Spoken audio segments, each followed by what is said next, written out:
Well, a very good afternoon to you if you're joining us live here today at Burnaby Road for coverage of this game in the first round of the Coral Challenge Cup between the Royal Navy and West Hull. The game due to start at 2 o'clock. Both teams off the pitch now. They've been on the field for the last few minutes, just limbering up and ready to go. And we're looking forward to a cracking game of rugby league. I'll be joined later on, hopefully, in the commentary box here by a legend of Royal Navy and Inter-Services Rugby. That's Wayne O'Kell. He'll be here with us to give his thoughts of the game throughout the match. But joining me right now is my colleague Kath Brazier, who'll be reporting on the touchline this afternoon. And Kath, rugby league, it's a terrific game, isn't it? I know that how much you enjoy watching rugby league. I do, and I think I only really appreciated the game as of about 2-3 years ago. I'm more of a rugby union growing up, but came into rugby league, went off to Australia with the UK Armed Forces, and got a real appreciation and love of the game when I was there, and I've sort of followed it ever since. And actually this is the first time I've had the opportunity to cover a Challenge Cup game, because I've always either been elsewhere or out in Maribel for years, which is of course what we did. So that's right, because normally this time of the year, in fact next week you'll be heading down to Maribel obviously for the Inter-Services skiing championships. But here today it's a fascinating tie between the Royal Navy and West Hull. This match could quite easily be being played on a park pitch somewhere in Hull today, because at least half of the Royal Navy side actually come from the city of Hull. We'll run through the teams for you very shortly, but there's so many ins and outs on this game, and I only have to look at number 6 for West Hull, Scott Partis, who has been out of the Royal Navy for 11 years, but he was a stalwart in the Royal Navy side for such a long time, and he'll be playing this afternoon for West Hull. I understand, talking to Scott earlier, that he was actually a member of the East Hull side as well at one stage, which if you're anywhere near the city of Hull, you know that never the twain shall meet between the east and the west side of the city. But as far as the Royal Navy are concerned, they are a side who are coming into the competition here on the back of a fantastic performance, or 3 fantastic performances against the Aussie forces.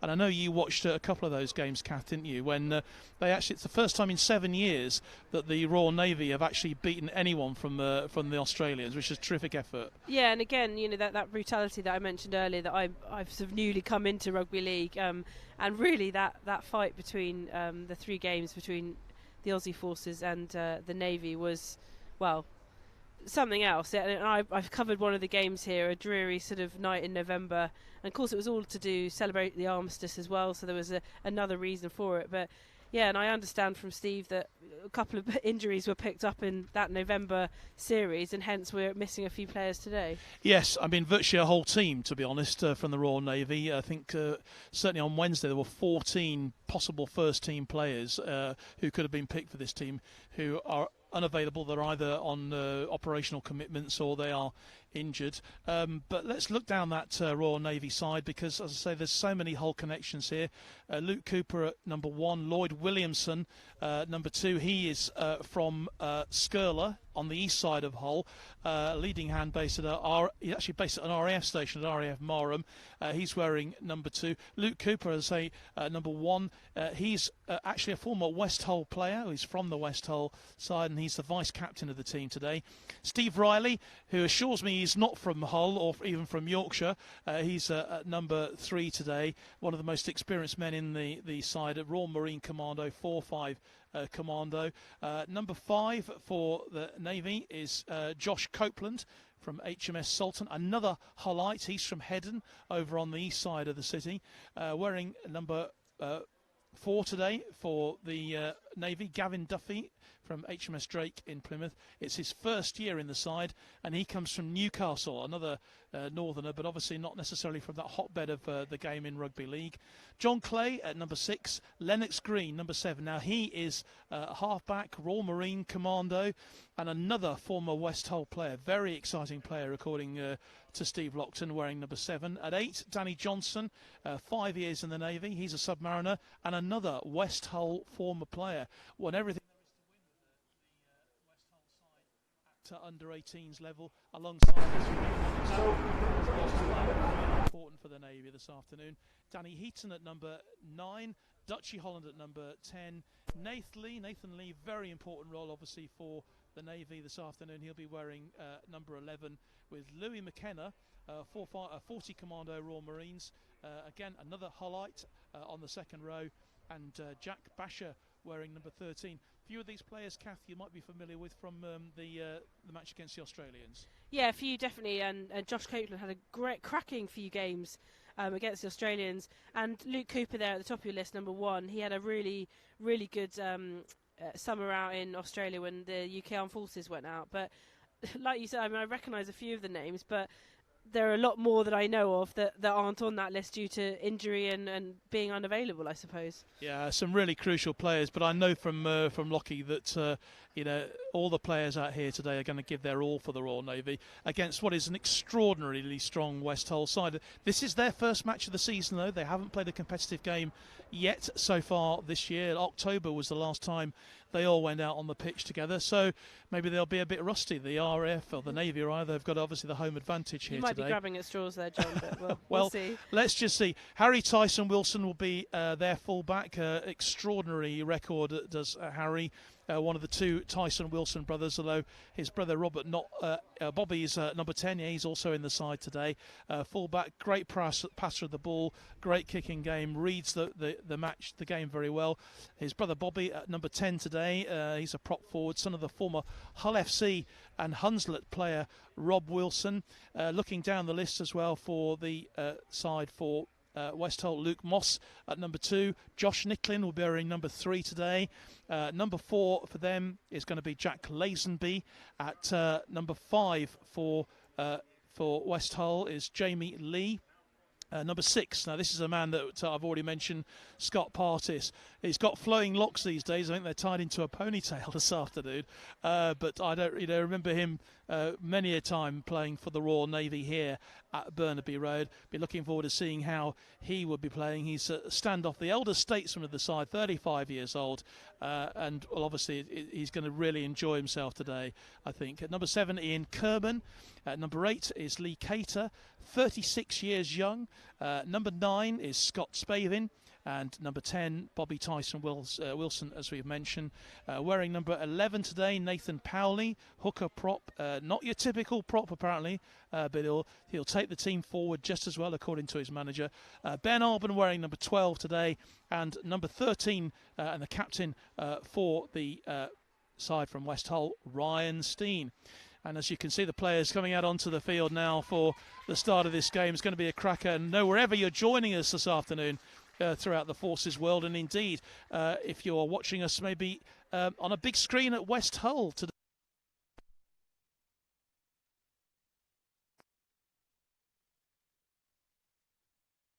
Screen today, and that you're going to be watching and enjoying a great game of rugby league. Our referee today is Steve Race, and his touch judges James Hartley from the RAF and Ben Bragg from the Army. So we've got military representation today as far as the officials are concerned. Well, as I say, we're hoping very much that we're going to have the benefit of the expertise of Wayne O'Kell to join us later, who anyone who knows anything about Forces Rugby League or Rugby League in general will know that Wayne O is an incredible tactician, an incredible coach. I know he's been busy doing some coaching this morning, which is possibly why he's been held up for us this afternoon, but hopefully he'll be joining, Wayne will be joining us a bit later on. It is the Royal Navy to kick off. The referee blows his whistle, and we are underway in this first round match in the Coral Challenge Cup with a great hit already there for the Navy side. There was Louis McKenna going in there hard. The numbers quite difficult for us to make out here. The deep red on the back of their dark blue shirts, but we'll do our best with the discussions for you as the West Hull side get themselves into this game straight away. Ben Arbon there. Obviously in Rugby League, only 6 tackles allowed before the ball has to be handed back over. So each side desperate to try and make as much ground as they can. And it's a good charge down for the Navy, and possession won back for them. Great bit of play there for the Navy as they bring that ball forward, and more crunching challenges going in.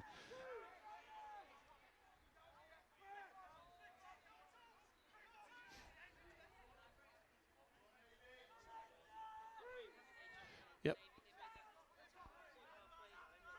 Yes.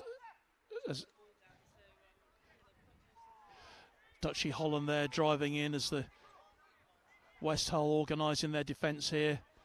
Ball flicked across the field there, and that was Lennox Green, very exciting young player, and that's West Hull have been telling me that, wearing the number 7 this afternoon for the Navy.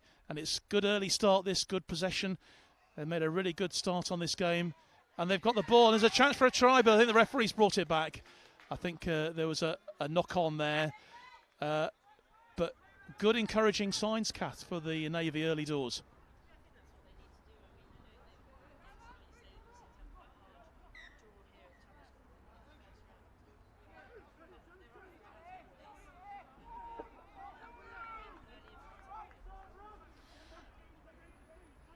As West Hull now bring it forward, crossing their 20-metre line.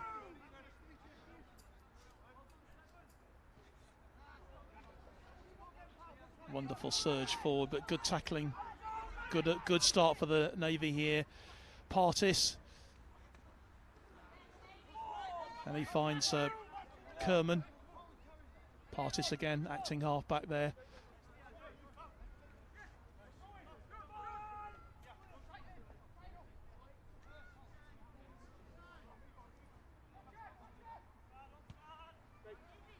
A nice kick forward as well by Kerman again. That's made some good ground for the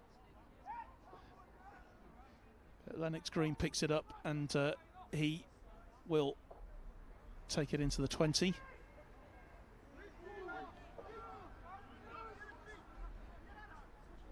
Familiar sight there of Luke Cooper wearing the number 1 today.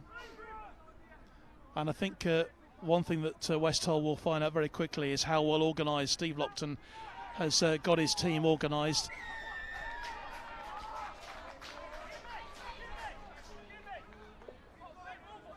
And a penalty to the Navy. And that ball is heading our way. So 3.5 minutes played here. No points on the board just yet. Here's Riley.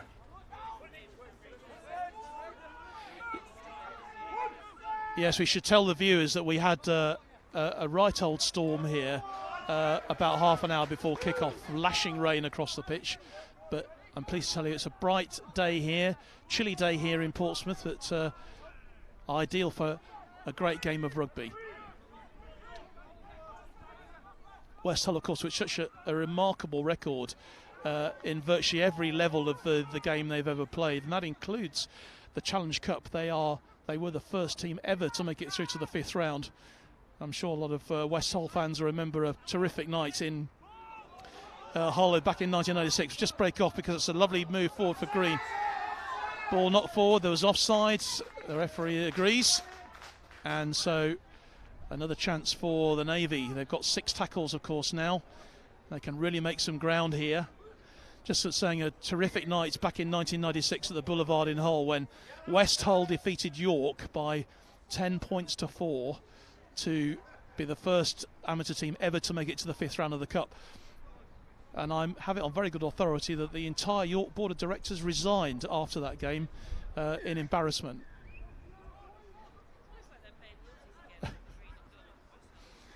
Well, I'm sure from a Navy point of view they'll be hoping that they get the similar results, but knowing this West Hull team, it's going to be a very difficult game for them.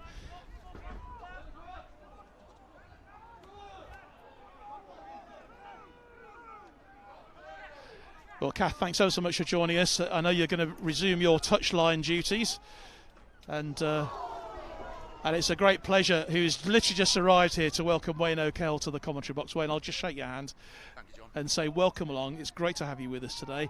We're just 5 minutes into this game. You haven't missed any point scoring so far, but it's been a really confident, positive start from the Royal Navy here, who have been very much in control. Lennox Green with a lovely kick, and it's knocked back, and it's going to be a try for the Navy, and it's brilliant play from Steve Riley. Crosses the line, and it's the Royal Navy who got first blood here this afternoon. Well, Wayne, you've joined us at a perfect time.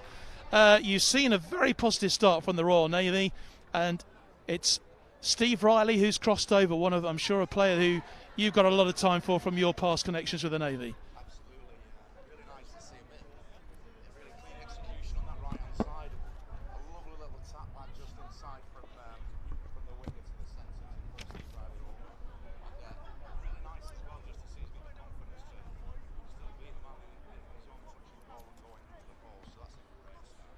Yes, it could quite easily just gone down and touched down in the corner there. So it's an opportunity for Lennox Green, the halfback, to put one over on his old club, West Hull. In fact, I think he was playing for West Hull last season. But he's got a chance now to add to make it 6-0 here, which would be a terrific start for the Royal Navy here, better than maybe they could even have imagined.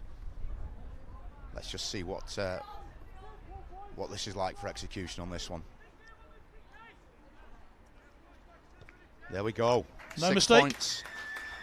It's nice 6-0. to see there's a big affiliation, John, between West Hull and the Navy. There always has been, and Lennox coming through the 18s at West Hull and playing last season as well. What a great start for him against his old club. That's fantastic. Well, also he's alongside Danny Johnson, of course, exactly the same. Both lads grew up together in Hull. They've played at virtually every level together, and this is a start. This is a fantastic start for the Navy. Oh, it's an awesome start. And not forgetting as well, there's a great affiliation, as I said, with West Hull. And if you look at the West Hull side, the number 6, Scott Partis, was a mainstay of the Navy, as a halfback for many years, a super talented player. But you don't recognise his hair, do you? Yeah, I was going to say, you won't recognise him by his hair today, mind you. And I think Jake Moore's also playing for West Hull as well, so Navy legend Carl Moore, his father, he's come through the ranks at West Hull, and he's been on the books at Hull FC as well, so there's a really strong connection with this club. Be really interesting to see where this goes this next 10 minutes. I mean, the interesting thing really is that West Hull will now know what a match they're going to have against a really fired-up young Royal Navy side. Steve Lockton really is carrying on your tradition, Wayne, of producing, Never Say Die, the band of brothers. They've got brothers written on the back of their shirts, and they're playing like it at the moment. Yeah, it's been a great start. Lockie's done a great job over the years, and I would say that's a poor kick, mind you, caught in the wind. And this leaves West Hull in a very strong attacking position. Good ball position. 40 out from the Navy line, 20 in from touch on this left-hand side. We're really interested to see what they put on here as well. Talking to the West Hull boys just before the game started, and this is their first match of the season. They've not had a game, a serious game, so that they know they're in a serious match. That's Ryan Steen going, the captain. He's going to have a really big role to play, a captain's role here today. Referees very dynamic player, Ryan Steen, as well. You see Scottish Spaven with his hands on the ball as well, ex-professional. He plays Super League Scott as well, and I think he was also at Doncaster Rovers recently. So it'll be interesting to see what kind of space he gets at the ruck. He's there. He's on a little run down the short side. West Hull set up to this right-hand side. There's Partis. That's a poor pass behind. And a real chance well now. Picked up by the Navy. Oh, great. And a real chance now for the Navy nice to extend their lead. What can they do here? Oh, the ball's just gone the wrong way, really. And it's a shame because Lloyd Williamson could have been onto that. I think the wind maybe carried it. But once again, this is early season gremlins really for West Hull there, because that was a really good opportunity, wasn't it? And you wouldn't expect Partis to make a mistake like that, but they'll be right back as they come forward again. Very poor pass from Scott Partis, West Hull number 6. But also, what you're seeing is just both teams getting a little bit overexcited. Hull trying to pull the trigger early, too early in the set, and then the Navy. That's a great opportunity. First play, and they overplay it. But here we go, back into West Hull down this short side, tackled well by. Here's Partis again. Here we go. Great. Too much on that from Scott Partis. That'll be a tap on the 20 to the Navy. And the Navy will be pleased that that's really the most dangerous that West Hull have been so far in the match. 10 minutes gone here, and the Royal Navy are leading West Hull by 6 points to 0 here in this Coral Challenge Cup first round game. For any fans of the Army who are tuned in, we'll be hoping to keep you in touch with how they're getting on. They're playing Bentley this afternoon up in Doncaster, and I've already seen Nav Navaralora here today. Surprised he's not up in Yorkshire, but he's here today, and no doubt will be keeping half an ear on how the Army are getting on. The RAF play tomorrow, by the way, their match in Hitchin against the North Hertfordshire Crusaders. But this is back with the Royal Navy here, and again Riley, who's had a terrific start to this game. He's got the try obviously, but he's made a great contribution. McKenna brought to ground by 2 tackles there. And this is really nice play from the Navy. That is a nice touch. Danny Johnson in there again. Yeah, again though, John, you know, Danny just getting that little bit overexcited and overplaying. They just really need to tie that up a little bit, you know, work their way through the sets, just that basic execution, then start to find some rhythm as a consequence, and that will do them no favours whatsoever. Referee not being fooled here. Single carries, they get bodies in. That's good stuff from the Navy. That's a big 10 metres. The referee's taking them back as well.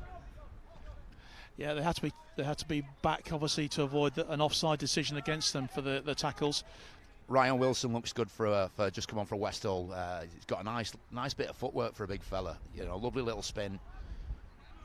Not to be confused between him and the two Tyson Wilsons here, Bobby and Harry, who are again mainstays to this West Hull side. It's West Hull still driving forward. It takes two players to bring them down.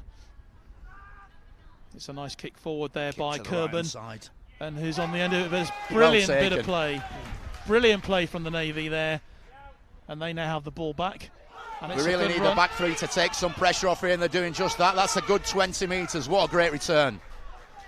That'll just put a bit of wind in the sails for the Navy boys. And here they come now again. We just need that execution through this set. Basic fundamentals. There we go. A little piggyback. Silly play by Westall. Poor discipline. That was Gavin Duffy there on the end of that. And Steve Lockton, who you can just see him on the far side. Maybe one of our cameras can pick him up there, just on the far side there by the dugout. On the left-hand side, sitting on the bench there, mulling it all over. And he is standing up now with his arms folded. And he'll be absolutely delighted with the way that his players have started this game. Lennox Green will take the penalty and gets the ball up onto the halfway line. And let's see what kind of shape the Navy look to put on here. So we're starting on the halfway line. 10 metres in from touch.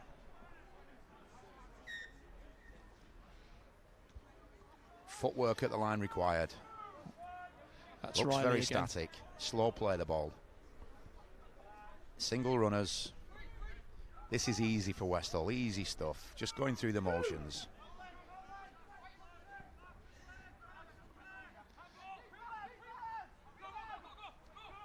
Looks a little bit of a better play. Well read by the Westall boys. I really like the look of Ryan Steen, you know, John, the Westall captain. A very dynamic player, very physical, and he's a real combatant in there. They're clearly not panicking yet, are they? I mean, no. They don't need to, but they will be. I'm sure they'll be surprised with the way that the Navy have started this game, though. Oh, for sure. Do you know, it's really nice as well just to see the Navy playing with a little bit of confidence. Nice little short side sneak. Oh, that's a. It looked like he knocked it on. No, he managed to use his knee on that one, I think. But Lennox Green there again. And you see on the outside here with Westall, there's a lot of the big fellas just hands on hips. They've really moved in. They're really concertinaed and in tight there, which that allows the Navy to just compress their line and just get lots and lots of bodies into the tackle as a consequence. Slow the play, the ball down. There we go again. 3 bodies into the tackle. Single runners from Westall. Partis with a little short side. That's Jack Lazenby there, who's gone to ground. Back to Partis. Jack Lazenby is a strong player as well, but a bit of poor discipline. This is doing him no good here. And it's interesting, this is several mistakes that Scotty Partis has made now. He's 35 years old. I know he's been carrying an injury. I think quite a few people from the Navy are quite surprised to see him here today. Yeah, I was speaking to Scott on the bus on the way down last night from Hull, and whilst he's super confident individual, always will be, always has been, and yeah, I think it's one of those where he passed his fitness test on Tuesday, but it's such a big game for him that coming back down to play at Burnaby Road, HQ1 for the Navy, that this is a great opportunity that he absolutely didn't want to miss. But then again, there's a little bit of risk involved in that, because if he's carrying an injury, and also if Steve Lockton's smart here, he'll start to marshal his troops and get them to look to put a bit of pressure on Partis, maybe spot him a couple of times on this right-hand side. And let's see if they can do that as well. You see Partis defending one in from touch on this right-hand side. He's got a very strong centre next to him as well, the number 4, Jack Lazenby. Tell me, Wayne, I mean, you've got some great connections, obviously, with the whole rugby league, and West Hull have been an extraordinary club since they started back in the early 60s, haven't they? As I think they were Bird's Eye amateur rugby league club. Yeah, they were, yeah. And since then they've won everything there is to win, haven't they? Literally in amateur rugby league. They've been a fabulous club, a historic club in Hull, and just recognised, I think, the country over. We've been so lucky with some of the talent that we've managed to get from West Hull, for instance. The likes of Danny Fallon, Scott Partis over the years, Danny Johnson, and the rest of the boys that came from Hull, the Steve Lochtons of this world, who's now probably the most, the most successful Navy coach of all time, I would say. All these guys came from Hull, made a great contribution to Navy rugby, and what I love about them as well is they've not just finished as players, but they're passionate guys, the passionate fellas. They've really thrown themselves into coaching, officiating, and you name it. They've got rugby league at the very core. So chance now then, Danny Heaton, he'll take that one forward, and people in the crowd not happy with that tackle there on Dutchy Holland, but the Navy building again. It's nice to see the Navy as well going through the hands again, putting some pressure on.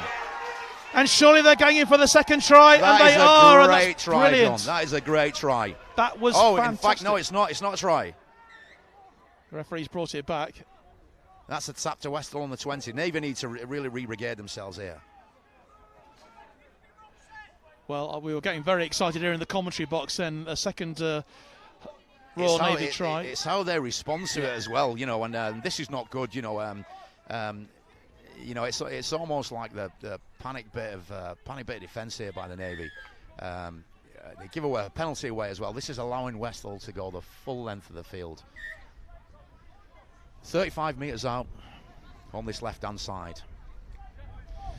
This is the Forces Network hopefully you're joining us live today from Burnaby Road for coverage of this first round Challenge Cup tie, and wherever you are in the world, whether you're on a Royal Navy ship in the middle of an ocean somewhere, or wherever you are within the Forces world or across the civilian world, perhaps you're watching in Hull today, you are more than welcome for our live coverage here. I'm joined by Wayne O'Kell, who's got an incredible record. In fact, just really listening to the way you're talking, Wayne, you're almost, and it's just to break off because chance now for the West Hull side to get themselves back in, but great defending. You're almost thinking like sort of 30 seconds ahead, really. Yes, rugby league's like a game of chess here, and you just watch. You can't go from your own touching goal full length, and it looks like West Hull have scored here. That's the 14. That's Jake Moore. And is it a try? It's a try. It's a really good, well-worked try as well, but piggybacked all the way by the Navy. And you can't go, what I'm saying there, John, is you can't go from your own touching goal, full length of the field, without giving a penalty away. When you're defending, they've gone all the way through the full set twice there and scored with Jake Moore. And there's a really nice touch here as well, because Jake Moore's dad used to be Navy captain Carl Moore, who as an ex-frontline Navy frogman and PTI, left the Navy, went back to West Hull, captain West Hull. He also played for Barla. So Jake Moore comes from great pedigree there, and his dad's done some fantastic things on this ground over the years. So it's nice to see his son crossing the whitewash for a 4-pointer as well. Yep, which brings it back to 6-4, and halfway through this first half. Here at Burnaby Road, and a chance now for Ryan Wilson, who I watched a bit earlier on practicing all his various conversion and goal kicks from a variety of locations at this left-hand side of the Burnaby Road pitch, and I don't think he actually missed one of them during the practice, so I would confidently predict that he will get this one over, and that will level things up. Ryan Wilson's got a great boot as well, John. A left footer, and that is no problem at all. That's an easy 2 points. So we've got an arm wrestle on the go here, John. We have indeed. just touching on Ryan Wilson, who just managed to almost backheel that one over as well. He's been a real favourite of the Westall club for many years. I think he was actually the Players' Player of the season last year. He's a very well respected player, and we picked him out earlier. He's got great feet. You watch him in the middle as this game starts to go, like the sort of 10 minutes in from half time, and the last sort of 10 to 15 minutes of the game. If Ryan Wilson's in there, you'll see he's got great footwork at the line for a big fella, and little things will start to happen around him. I would estimate. What message do you think Steve Lockton's trying to get out to his boys at the moment? Keep calm, just keep doing what you were doing, or more than anything, it's just to execute those basic skills. So go down to the work around the play of the ball, that you run in twos, you push for each other, you back yourself to get another touch on the ball. The little things like footwork at the line. This is a great break from Westall. Good tackle as well. That was Lazenby. He's a strong player, that Lazenby on his left-hand side centre. The Navy are under pressure here. Nathan Lee, very strong. That's Harry Tyson Wilson on the ball now, and he finds Ben Arbon. He was originally done as a replacement today, but he's brought himself. He's come into the starting lineup. Do you know what, John? I was just going to say then, I thought that was too much from the Navy. I thought they were very lucky there to get that, because they were just holding on too long, and that was an error, a knock-on by Westall in the tackle. But that's the Navy really playing it close to the line. But you know what? It's really nice to see that, one of the big clubs, from Hull like Westall coming down here, and the Navy not getting overawed by them and actually playing with the same level of skill and competency. This game's really surprising me, because I thought it was going to be Westall all the way here, but the Navy are really doing well. They're in it. Most definitely. They've got a great record in the Challenge Cup, of course, Wayne. And last year, they only lost on a golden point to Normanton Knights in the first round here, despite being down to 12 players for most of the match. And it's that sort of spirit that they're bringing into this. And of course, their victory over the Australians, a whitewash over the Australian forces at the end of the year. Yeah, that was fabulous. Steve's brought this into the squad. Lovely little tip on from Jack Basher. Great play. Just needs to step inside there, and he does that really well. It's Josh Copeland. A little bit too much. Jack Lazenby's lucky there from Westall.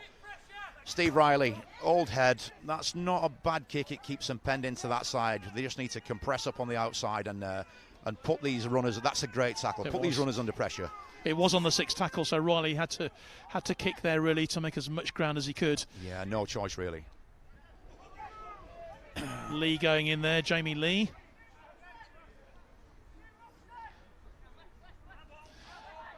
And a point that Kath Brazier made a bit earlier on, actually, before you arrived. Of course, the West Hull team are wearing roughly the same colour strip that the Aussies wore, so that maybe he's given the Royal Navy a bit more of an incentive. Bit of a boost. Yeah, there could be a little bit of a sublime messaging there, but here we go. This is the thing that I'm sure Coach Lockton will be getting onto is trying to strip these errors out of the game. This is just really poor. From a player's perspective, when you're in that line and you've defended for 3 or 4 tackles, and then you get a penalty against you, and then the next minute you're 10 metres away from your own try line, that is really difficult to. That's not the reward that you're looking for. But they're inside the 20-metre half, or in 20-metre part of the field. West Hull again, they're looking very dangerous as they drive forward. Nathan Powell, he's tackled. Behind him is Scott Spavin. He'll pick it up. Scotty Spavin just starting to find a little bit of space there, John. You can just see that. And the space that Scott Spavin finds around the ruck always turns up wider on the outside. Tyson Wilson looks a real handful there, as does Ryan Wilson. Maybe a little bit of this early pre-season blues here, where just looking to the outside, there's not a great deal on. Oh, and he's in for another looks try. Looks like he scored there. It is another try, and it looked to me like it was the man over was Bobby Tyson Wilson there for the try for West Hull. Yeah, he's the son of former Hull FC player, I think, isn't he? He is, yeah, of Rob Wilson. Rob Wilson, yeah, I thought I recognised that. Bobby Tyson Wilson. But yeah, again, so this is both West Hull tries have just come from back-to-back errors from the Navy. The Navy have finished really well. They finished deep in the West Hull half, and then what's happened is West Hull have started to work their way out of there. They're not making a great deal of ground, and then suddenly, poor discipline from the Navy. They give a penalty away, and then West Hull find themselves with a restart 10 metres out from 20 metres out from the Navy line. So the Navy really need to tighten up this discipline here to get back into this game. They're trailing by 10 points to 6 at the moment. It could well become 12-6 if Ryan Wilson puts this conversion over. I'd expect Ryan Wilson to slot this one as well. It's a swirling wind round here at Burnaby Road today, which means the ball is flying in all directions. But as I said earlier on, Ryan Wilson looking very confident with the boot. And he has every right to be, because it's now... It's an easy 2 points on his favoured left foot. And that takes the score to 12 points to 6 in favour of the visitors here. We've been playing 27 minutes of the match. On my stopwatch, obviously, they'll be adding a few extra moments for the various stoppages that we have. But we're just over halfway through the first half here in this Coral Challenge Cup first round match. Royal Navy 6, West Hull 12 is the latest score. And the fact that West Hull have pulled themselves back into this. That was really unlucky there, but you just can't do it. You cannot lift the legs higher than the hips. The referee is going to have a word with Nathan Lee here. Yeah, Steve Race is the referee today. The UK Armed Forces referee. His two touch judges are from the RAF and from the Army, James Hartley and Ben Bragg. Ben Bragg on this near side here is the Army touch judge, and on the far side of the field, the RAF's James Hartley. So here we go again, and we seem to be developing a little bit of an issue with this. The Navy giving penalties away, John. So we're over the halfway line straight away. So we're in good ball territory for West Hull. Partis looks to see one of the big fellas there, Lee Cater. Lee Cater's been with the West Hull club for many years, a very well respected front row forwards. Powley brought to ground. And Spavin will spread it to the left to Cater again. Good hands from Cater. Cater. Lovely run Partis through, clean and through. And a great step from Partis. Just overplays it though. And it's gone back to one touch by the Navy right winger. Ryan Wilson, same again, great feet. They've really got to tie Ryan Wilson up and tie the offload up as well. Just get a hand over the ball when he's got it. And you can see now Ryan Wilson and Lee Cates are starting to just work together. They're setting a platform here, John. It's grinding the Navy down, isn't it? Unfortunately. And what you don't need is a confident Scott Partis playing off the back of those guys when they've started to launch a little bit of a platform like that. It's all West Hull at the moment. This will be this is the fifth tackle, I think. So they'll have to do something with the ball after this, but they're still entrenched really on the Navy line, very close to the line again. Fifth and last. Comes out to Tyson Wilson, kick forward, and he gets the ball back. Here's Partis. It's a lovely ball across, but fumbled slightly by the number 5, Jamie Lee, but still West Hull have the ball, and they've got a real chance here. Jack Lazenby. Little nudge in. But the Navy won it back. And you can see as well, John, right at this moment, West Hull are starting to play with a lot of confidence. They've really, you can see, let's just see how energised they are off this line as well. Spavin taking them up on this left-hand side. We need some fast feet in here. The Navy really needs their back three, their 1, 2 and 5, and to link up with the centres and get us out of here. I said this is the first game of the season really for West Hull. They've got a really busy programme coming up, I think, over the next few weeks. So a match like this is absolutely massive for them, isn't it? It's a really good workout for them. Yeah, it's a great start to the season for them. You know, the National Prem's a great competition, and this kind of thing, whilst it boosts the profile in the Challenge Cup, it also gives them a good first look at what the side's going to look like for the rest of the season, I dare say. That was a terrific kick forward there from Lennox Green for the Navy, just to relieve the pressure a little bit. And see the scrum down now. But well done, Green, because that was hand it to the Navy there. They survived that pressure really well. They could quite easily have conceded another try. Yeah, you know, it's those basic errors, and it's just discipline in the fourth and fifth that you're just handing Westall, you know, this free ride all the way downfield. Let's see if they can wrestle this one back in this set. But it's Westall driving forward. Smart little plays at the ruck. You can see the influence that Spaven's having on the ruck here as well. There we go.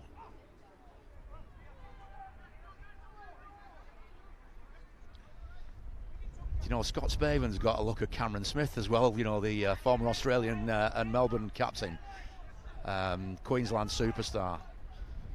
Very composed. As Westall drive forward again, here's Lee. Westall full line set here. Looks like this ball's going to go in the air, I think. Kerman. Not a great kick from Ian Kerman. But the referee's brought it back. The scrub goes to Westall. And there's no let up. You know, that Westall, they're just relentless. They've had like I guess like a 15 or 20 minute period where they've dominated possession, dominated throughout the whole length of the field. And here they are again, 15 metres out from the Navy line. Well, we've got about 8 minutes to go in this first half, maybe a little bit more than that with the extra time that will be added on for various stoppages. But still the Navy are in it here. It's only 12-6 to West Hull, and if they can cut out these errors and get a bit more possession maybe, then I'm sure that Steve Lockton's saying that all is not lost here. But it's 12-6 to West Hull, driving forward again. Partis, it's a lovely little move there with Ryan Wilson as they drive for the line again, and it looks like it's been given the try. And it's the same scenario, I'm afraid, John. You know, it's just errors. Yeah, again, errors and poor discipline. And it looks like Ryan Wilson has gone over for that try. A third try for the visitors here. Just trying to see as well, John, what you know, whether there's any influence from the bench, whether there looks to be any changes to freshen this up a little bit, or any instructions from Coach Lockton at this stage. I think what he'll want to do, he'll want to get the players in at half time, won't he, and maybe just give him the try and inject a little bit into them. He's yeah, I don't think half time can come quick enough for them, to be honest. Well, there's just over 6 minutes to go here as Wilson goes for his third kick, and it is a success. That's 18-6 to West Hull. And it looks like a very tired Navy side making their way back to the halfway line. They just need to get a bit of possession, don't they? They had a bit of... That's it. You know, when one team are dominating possession and have got the football, you know, it just becomes really difficult because all you're doing is defending all the time. And it becomes really tough, and you find that you're very low in emotion, and you've got to match the emotion and the confidence of the guys that are bringing the ball out. I mean, the Navy's defence, they're playing against quite a strong wind here, which West Hull have used very much their advantage. As another drive forward from Tyson Wilson, Bobby Tyson Wilson. He finds the number 7, Ian Kerman, and Kerman is still on the ball. He's brought to ground eventually by 2 tackles, but there's a real opportunity for West Hull to increase their lead now. The ball goes out there. Great pass from Partis. Oh, it looks like he's dropped it over the line. And Lee he drops the ball there. Jamie Lee's dropped that ball over the line. And that could quite easily have been a fourth try there for West Hull. But it remains 18-6 here. There's an injury to one of the Navy lads there at the moment. You can see the kind of influence that Spaven's having on the game as well now. This last sort of 10 minutes, the ruck area has really loosened up. The two markers from the Navy and their A and B defenders are very loose, and you can see the fatigue and quite slack in there. Spaven spotted that. He's working very, very closely with Ian Kerman on the right-hand side and Partis linking off the left-hand side, and they're just exploiting that.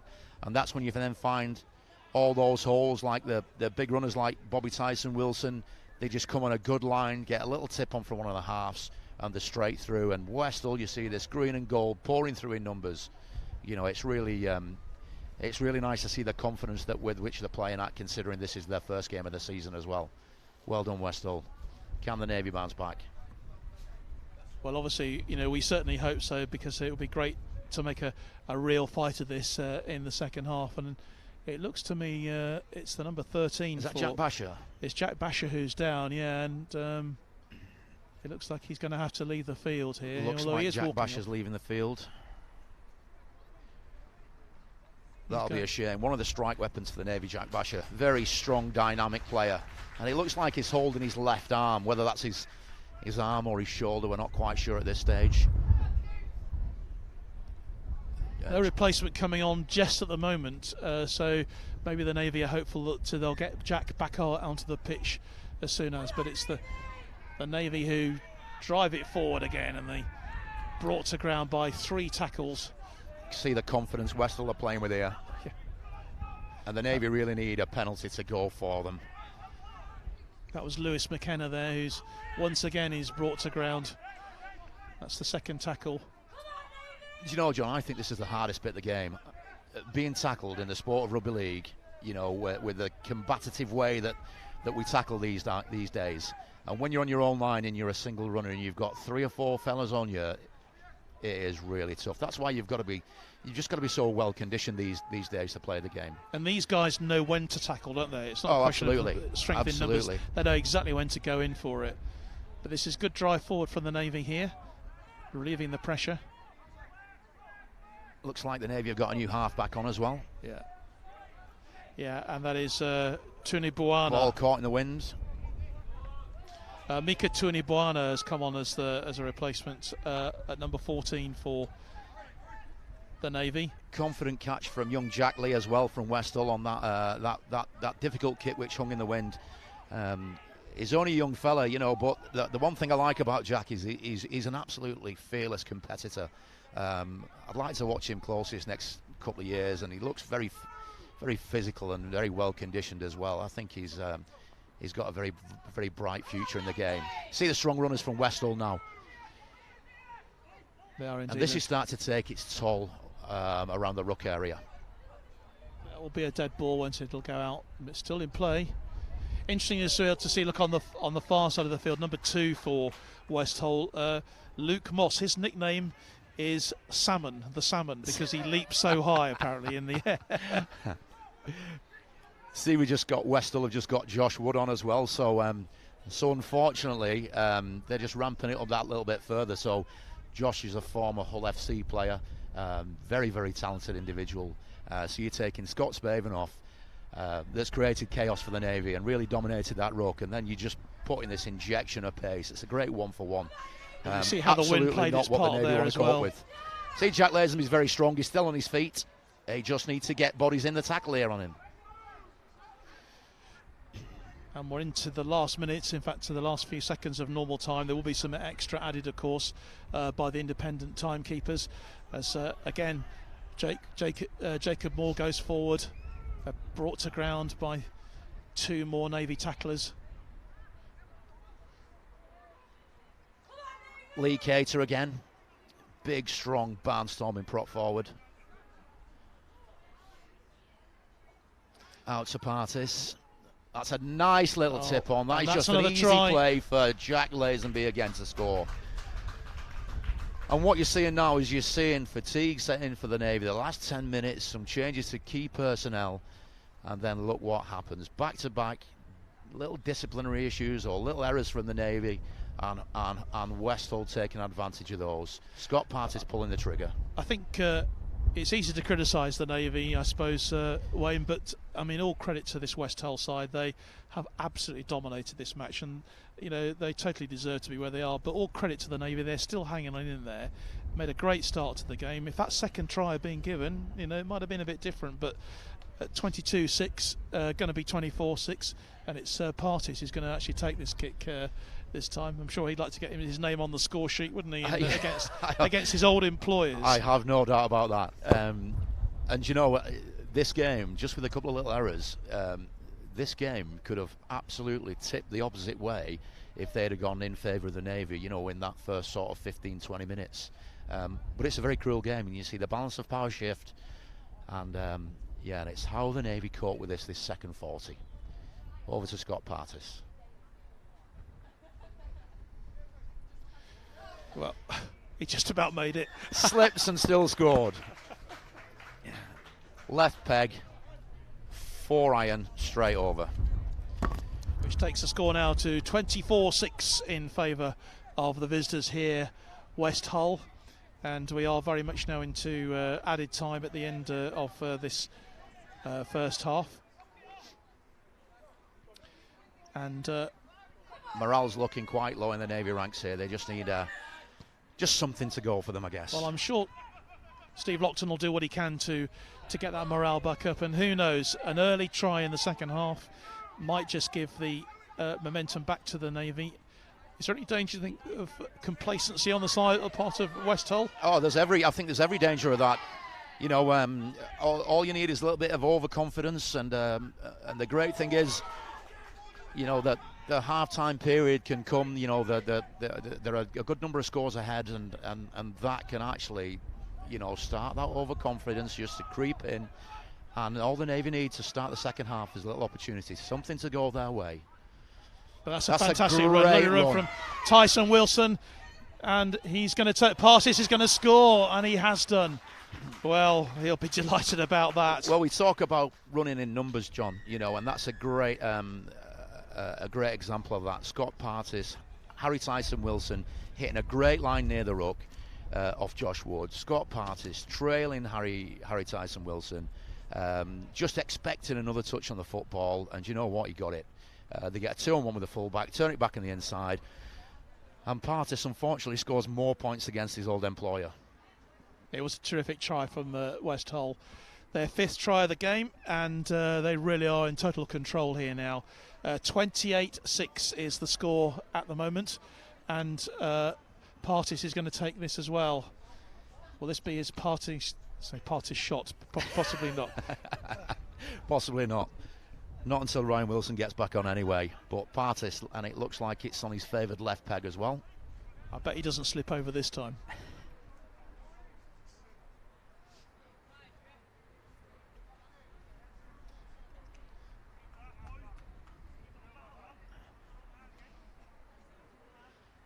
Yeah, no mistake there. That's an easy 2 points. That takes it to 30 points to 6 at half-time. And that is half-time. 30 points to 6 is the half-time score. Bit of a mountain to climb for the Navy, but you know, it's there's a lot of points still left in this game. So as the players leave the field, in a moment, I'm hoping that Kath Brazier will be having a chat down on the touchline to several members of both sides to get their view on things. To just sort of summing up that first halfway, and it's absolutely fabulous to have you here with us this afternoon. It's pretty soul-destroying for the Royal Navy as they leave the field. They've got they made such a great, strong start, didn't they? And a second try might have made all the difference. But there they are. They trail by 30 points to 6 at half-time. What will Steve Lockton be able to say to his players at half-time?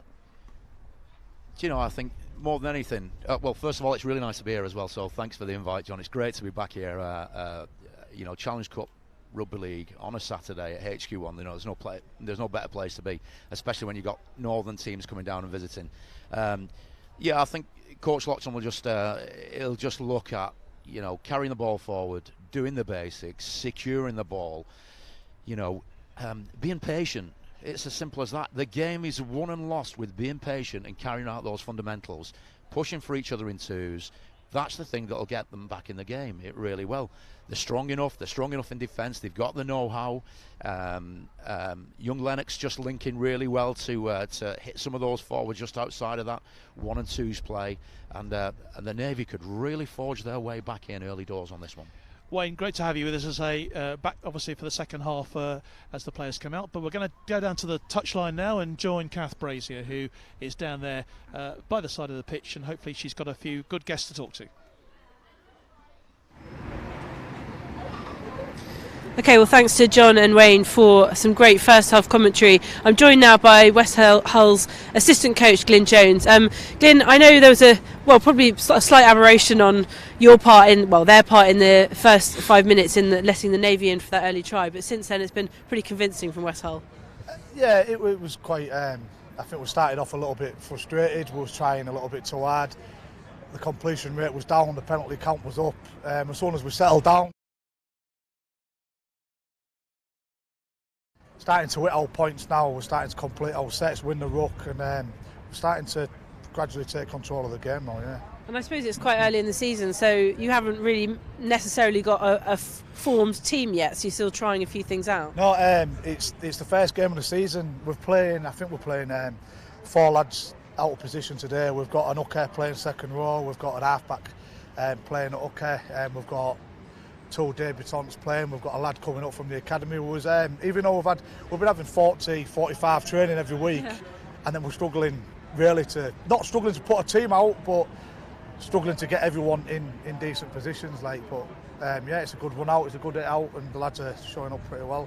For a really well-established team like West Hull, when that first round of Challenge Cup comes up and you're put up against someone like the Royal Navy, which is, the military teams are probably slightly different to other teams, what are the challenges that face you? What do you think about when those draw comes out? Every time you hear with the Navy or the Army, everyone says, oh well, so-and-so beat them last year, so-and-so beat them by this score, but you know yourself, you can't go by the scores last year. You have a new recruitment every year, you have people training, you have new coaches coming in. You can't go on past, you turn up, you concentrate on your game, you do your things right, and hopefully the game will go your way. You can't focus on what they're going to do. We just focus on our game, and it's working so far. And it seems a really lovely link-up. I think a lot of the Navy boys are from Hull, and you've got a few players in the side who've got military affiliations or who've even played for the Navy. We do, yeah. We've got Scott Partis, the halfback, the lad who's kicked the last 2 goals. He was in the Royal Navy. He's been out this morning, met up with a few of his mates. Jake Moore is his own man, looking like Uncle Albert on the sideline. And then we've got Danny Johnson and Lennox Green playing for the Navy there, West Hull boys. And then there's a lad, McKenna. He's a cousin of our secretary. So yeah, it's a good affiliation. It's good to get down and have the lads all getting along together. And finally, what do you think will be said in half-time talks? Sort of just keep going. I think the Navy is a bit strewn with errors, so just keep going, putting that pressure on. It's just what we said after the first Navy try. We concentrate on what we do. We win the ruck. We hit our points and we hit our inside shoulders. If we do what we do, there's not many teams that'll stand in front of us, to be fair. Okay, Glenn. Well, it could be that the weather plays a part in the second half. Yes. And the wind, yeah. The wind and the weather. Factor, yeah. Well, thanks very much for talking to us. We'll try and find someone for the Royal Navy, but for the moment, let's go back to John and Wayne. Thanks, Glenn. Kath, thanks very much indeed. Good to hear from the West Hull perspective, and I'm not sure if we can get the Royal Navy perspective at all on the game so far. And fortunately, the weather is starting to close in on us here as we expected it to do. And Wayne has just been telling me actually off microphone, it's actually his birthday today. So Wayne, we should have brought a cake for you or something along to help celebrate. And I gather, and thanks to your good lady wife and the rest of your family for delaying your birthday celebrations today to come and join us. Yeah, I mean, I daren't say live on air that what a place to be. Sat next to John Knighton, when in the rain for 80 minutes, people pay money for this. Yeah, absolutely, fantastic. But I've been 36 now for, I think it's about 17 years, so. Best way to be. Yeah. Best place to be, yeah, absolutely. In fact, Scott Partis said something very similar earlier on, actually, that he's been 35 for a while. It does seem to have affected his game so far today. I mean, you must have been, from what we've seen so far, been so impressed with the way that the West Hull have taken this game on, because, as we say, it's their first game of the season. It's they've not had they played a fixture actually last weekend against Hull University, who of course are their main sponsors. It's sort of and it was, I think, a victory for them, sort of an early cup competition for them, a sort of community cup. But they are the current Barla Cup holders as well, aren't they? And they are, reading their history, it's incredible, their history. It's fantastic. I mean, they're such a strong club down there. Up there, I should say. And they're just such a rich club, a great feeder team for the likes of Hull FC and Hull KR. They've produced a whole host of players that have gone to make it in the professional ranks, and all credit to them as well. They're such a great club and a good family club as well. And you've only got to look at how they travel and who they bring down with them as well. It really is a credit to them.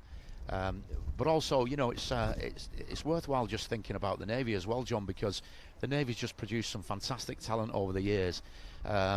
Equally, through to the professional ranks, the likes of Jordan James, who finished his time with Wigan and was the most capped Wales player of all time. I think actually joint with Ian Watson, who's the current Salford coach. He was a fabulous player in his day as well.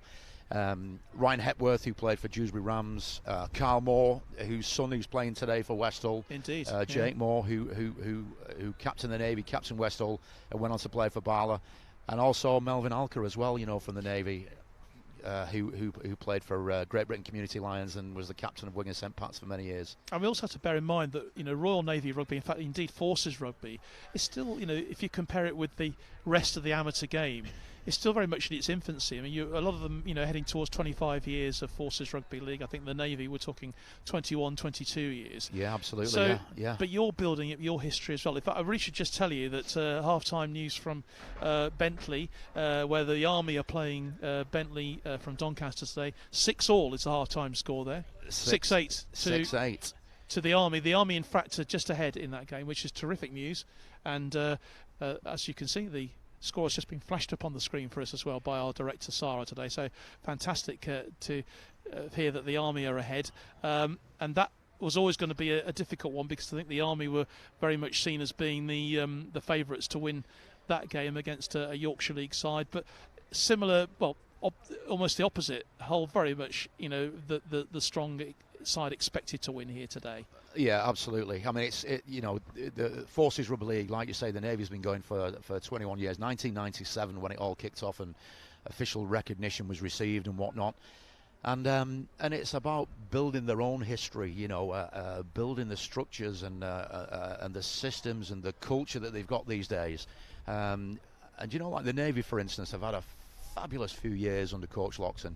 A 3-0 series whitewash against the Australians in November last year, 2018, to close the season down. And they're looking for a big 2019 as well. And they're out early. Coach Loxton let them out to start with, and the Navy's out here. They've got the wind at their backs to start this second half. Playing from the sea down into central Portsmouth. And I think it's going to be really interesting to see how they come out, how they respond. Let's hope they don't react, but they actually respond. Yep. And they respond in a very smart manner. Well, Danny Johnson just down here in front of us. I don't know if we can just focus in on him. Number 8, right in front of us for the Navy, wearing number 8 this afternoon. He's very much a West Hull lad through and through, and he'll be anxious for them to get back in, at least to develop some semblance of respectability to the score. Absolutely, and I saw Danny and a couple of carries from Danny in the first half as well. And there's just when you're playing against your old club, you can often get overexcited or over emotional and look to do that little bit too much. And there was a couple of times when Danny didn't need to force the pass, and he did, and little errors come as a consequence of that. And you can see him here having a bit of fun with his opposite numbers from the right hand of attack of the West Hull side. And I just hope that Coach Loxton's got those words and just mentioned it. He's got in the ear of some of his big time players just to say, let's operate with a little bit of patience here and let's grind our way back into this game. But it's going to be a long, hard road for the Royal Navy here. They're trailing by 30 points to 6. We're live here on the Forces Network on our Facebook page this afternoon. We're also live on our Forces Sports Show YouTube channel as Lennox Green gets the second half underway for West Hull. And it'll be interesting to see how the Navy, whether they've been turbocharged by some of those oranges they've had at half-time, Wayne. What did you give them at half-time? Yeah, just a few quiet words, really, more than anything. I learned from I was lucky, I had a fabulous mentor in Ken Taylor. Actually, there's a great link. Ken Taylor has played over 240 games for Bentley, and he'll be down there supporting. Actually, I would imagine he'd be. I don't know whether he'd be supporting Bentley or the Army today, but. But he had a great mentor with Ken Taylor, and he's been a big influence on the likes of the young players that have become coaches these days, the likes of Steve Lockton. So we were very lucky, John, very lucky. Anyway, here we go, Westall. That's a great kick from the Navy, finishing deep on this one. Just don't want to overplay too much. Which they have done, haven't they? And this is the kind of start that they needed as well. Exactly what we'd called up for. This is what was required. But what's required on this set more than anything is a little bit of patience from the Navy side. John Clay with his hands on the ball. It's a short left-hand side. Puts the ball in, and it's Lennox Green. That's Danny Johnson, I think, isn't it? There, I think it tips off Big Steve Riley there, actually. Yeah, right. And this is really important for the Navy if they can get an early score. This is where they need to link together in twos as well.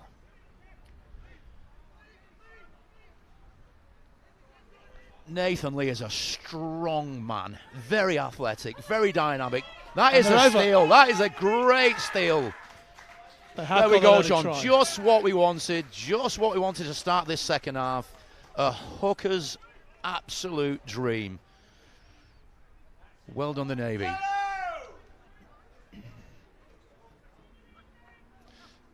And I must admit, I didn't see who the scorer was there, Wayne, because the pillar just right on the way from where we were. But I think it was it the... And that was Mika, I think. Yeah, Mika. That was Mika. Yeah. Getting the credit, so... Do you know what I loved as well, John, was his approach to the play of the ball. He'd spotted it before he even got there. And I just watched him starting to use his hand to try and make it look as if it was going to go outside of him. And then he just buried himself across the whitewash. It was a lovely little play from Mika. And the West Hull caught cold there a little bit, do you think? And this is it, yeah, absolutely. You know, we just mentioned this before at half-time. We were talking about what their response is going to be. You know, will they come out, you know, from the sheds at half-time, just a little bit of overconfidence, a little bit too relaxed. Lennox Green then with the attempted conversion here. Really important that every point that they can get, they can make the most of in these early stages of the second half.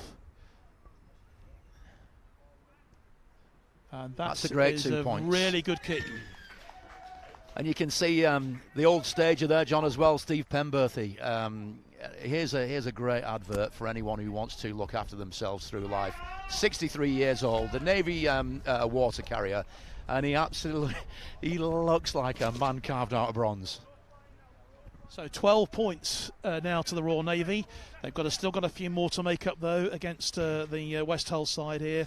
30 points to the visitors, but a really perfect start for the Navy to this second half, and whether they can build on it, well, we'll be finding out over the next 38 minutes or so. But a really excellent start for the Navy to the second Another half. Great catch.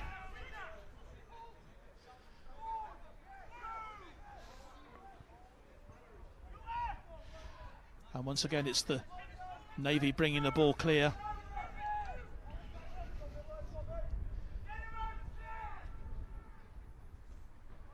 Operating with a bit of patience here. This is nice to see. They're really starting to build a bit of confidence here, the Navy. As Mika again is at the Lennox centre. Green, Steve Riley on that inside trail as well. That's starting to look pretty good. Mika jumps out. Nice little play, just a little tip onto the outside. Fifth and last, they just crossed over the halfway line. They've gone down the same side, which is quite a smart move.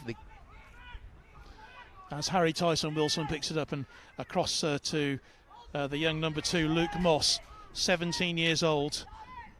And he's the, as I said, he has this nickname of the Salmon. I haven't seen him leap yet, though. No, I haven't seen him leap yet. It's great to see young fellas coming through the ranks as well. But we haven't really had a chance to talk about West Hull's youth policy, which I think has been such a key to their success over the last few years. Oh yeah, 100%. I mean, like the Navy's benefited from that over the last decade as well. I may say, Jack Lazenby, as we're talking, Jack Lazenby just broke down the left-hand side. That's a great run, strong run, gone round the outside. They're not going to stop him, and that is a brilliant try from Lazenby. And that came out of nothing, John, as well. That came out of just a great catch on this right-hand side by Luke Moss, you know, and salmon or not today, it all started from Luke Moss. So the platform was laid around Luke Moss. Oh, that was the try of the match so far, beyond a doubt. And such a shame for the Navy, because they obviously made that great start, but it's kick-started the West Hull side again in this second half, hasn't it? And made them realise, actually, we can't take these boys in the dark blue shirts for granted at all. That's it, yeah, absolutely. You know, a little bit of emotion from the Navy to start, and you just see West Hull match it. And this is you see them doing this in you know, the National Conference League week in, week out, against great opposition. And a great experience for the Navy as a consequence. This is what you're playing against. You're playing against guys that have played Super League, guys that have played at the top level of the amateur game for many years, and bringing through some of the most dynamic, athletic, young, talented individuals through the West Hull system. You're against a very, very strong team today. It's very interesting. I'm talking to Steve Lockton a bit earlier. I mean, and I'm sure that the West Hull team are exactly the same. Their coaching staff. The Challenge Cup obviously is brilliant to get a run, isn't it, to get a cup run, but actually these matches are really important for the build-up to the season. As Partis misses with the conversion there, that's the first miss of the afternoon of any sort actually in front of the post. But you know, talking to Steve Lockton, you know, he's already got in his mind the inter-services in September. Yeah, I mean, I used to differ, because my focus as a coach was all on Challenge Cup. I used to love the Challenge Cup. You know, we'd regularly get through the first round, second round, and into the third round. We've had some games, you know, some games that guys still talk about these days. You know, fabulous games, you know, in the Challenge Cup. And also, I love the international opposition as well. You know, playing against the Aussies, playing against the Kiwis, they were always big features for me. And but that's not taking anything away from the inter-services. The inter-services that's the prime time games, you know, towards the back end of the summer for all three services. And of course, the Navy had a fantastic record, didn't they, as well? You know, was it 3 successive championships? Yeah, 3 on the bounce. So with you, absolutely leading them from the front, and then obviously the RAF had some success as well. And the Army, it took them 5 years to win the title back last year. Yeah, the Army were dominant for many years at the start. They, you know, Rich Navaralur, you know, as a player and as an administrator and then a coach. You know, they've always been very dominant, and the Army have had this rich talent. You know, swelling their ranks for many years, and then they just lost the way a little bit. Lost the way a little bit in the game. That is a high shot there from Hull. Yeah, let's just see if he comes up with this. Good return from the Navy right winger. And that was, I think, Luke Cooper, who's took the hit there. He seems to be okay. Coops is up and moving around very well. Coops is a very athletic player, you know. He you know, I think of this second half, if you can find Luke Cooper on a good ball on a long line, you know, from maybe a quick play the ball, he will find space for you. Of course, he's a whole boy too. He is. Luke. He's from Hessel, I think, or from where is it? He's based at RNAS Yeovilton. I know that anyway. I think he's from West Hull. You know, Luke Cooper originally. Yeah, from West Hull. Now, saying earlier on, we could have played this game on a park pitch somewhere in Hull. It would have been out of place, because the majority of the players, obviously, are, you know, even half the Navy team are from from this wonderful East Yorkshire city. Danny Johnson, Mika at half. Let's have a look what goes on here. Steve Riley, that's pretty well read. West Hull mapping out very well on that Navy right-hand side attack. I think Steve Riley's had a terrific game for the Navy this afternoon. He's used all his experience to the very best of his ability. Little offload to the ground, buys another 5 or 6 metres. You see, what the Navy really need from here as well is just one quick play of the ball. Bit of a stunted play. There's Johnson, Danny Johnson, from the Navy, still but nevertheless they're still getting through the set. Fifth and last leaves them centre field, 20 out. John Clay with his hands on the ball. That looks like it was played at as well. That'll be interesting. Is that back to one? Yes, it's back to one. That's great for the Navy. So it's the real kind chance of pressure then. We need. Yeah, real chance for the Navy to make the most of this. Nathan Lee. Steve Riley with the ball. Lennox Green going on his own. He's got 2 runners, one on the inside, one on the outside. John Clay. Oh, just a little error there. Overplaying again. Proves so costly. And West Hull will get the scrum, and so the opportunity lost, and therein lies maybe the issues they've had this afternoon. Yeah, and it's just about flipping this as an opportunity. So if you flip this and you get it into your players that, 20 metres out from the West Hull line, there's a great opportunity to really exert some pressure defensively. We're just beyond Single 10 minutes. runner. Yep. Just beyond 10 minutes into this second half here, as West Hull being challenged again. Looks That's like the kind of pressure I'm talking about, John, as well. That is exactly what should. Oh no, and it was just too much. Absolutely too much. He was perfect up to that point. Exerted the pressure, got on top, dominated a young 17-year-old winger, putting him back, and then suddenly what happens? They just do too much. Takes the pressure clean off again. I can see Coach Lockton being very frustrated with little instances like this. West Hull deciding to tap rather than kick to touch because it's centre field. As West Hull bring it clear again. That looks like Josh Wood as well. Josh Wood, yeah. Brought to ground by 3 players. And now they start to get the big fellas rolling. That's a Wilson. Great little tip on. Ian Kerman, and it looks like the referee's had enough here. Danny Johnson, bit of fatigue creeping in, and just throws out a stray arm. Bit of frustration as well, I imagine, as well, Wayno, because Danny will be so disappointed at the moment with the margin of the difference in points that he's so anxious really to make a really close fight of this afternoon. But they're just going to keep their discipline, and who knows. Do you know, it's knowing the game as well. This is the kind of this will be. I'm hoping it's these kind of things that they learn from, and it really develops their experience, because there's a great opportunity here, and the opportunity here, this 10 minutes to really claw their way back in the game, and it's been missed. And I'm hoping that when they do their match review from here, that they can really understand what's gone on and how it's gone on, because they're really matching West Hull in many departments, and the only thing they're doing is just the discipline is causing errors. There's another green onslaught on its way inside the 20 from West Hull. That's Scott Spavin again, who's been absolutely a driving force for them today. What you've got now, John, as well, is you've got Josh Wood and Scott Spavin linking together. And they're in for another try here, no, they're not. Unfortunately for West Hull. So you've got 4 key playmakers, and it looks like they're sharing sides as well. So Josh and I think it's Ian Kerman across this right-hand side, and that then frees up the 2 Scots on the left-hand side.